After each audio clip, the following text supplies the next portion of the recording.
बिस्तारै बिस्तारै हजुरहरूको पर्फर्म हेर्ने हो नि राइट अनि यसरी पल्सा आउनु हुँदैन तपाईहरु बस्नु पर्छ बारै कतिको छैन कुर्सी हेर्नु सबैजना पल्साको प्रस्तुतिलाई हेर्न आउनु भएको छ एकअर्कालाई सपोर्ट गर्ने समय हो यतिखेर यतापट्टि आउनु यहाँ हजुर यता आउनु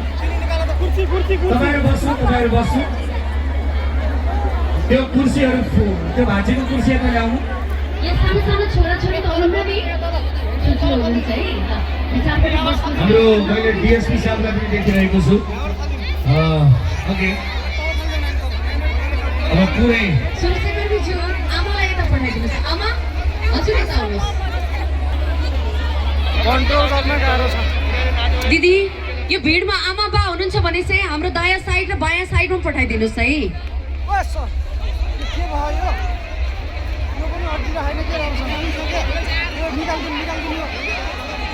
निकाल्नु हातले ओके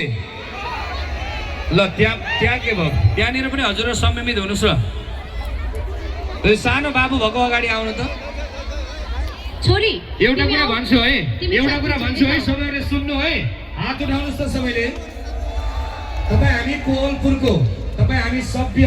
तपाईँ हाम्रै दिदीबहिनीहरू हुनुहुन्छ तपाईँ हाम्रै दाजुभाइ हुनुहुन्छ छेउछाउमा तपाईँ हाम्रै आमा हुनुहुन्छ तपाईँ हाम्रै भाउजू हुनुहुन्छ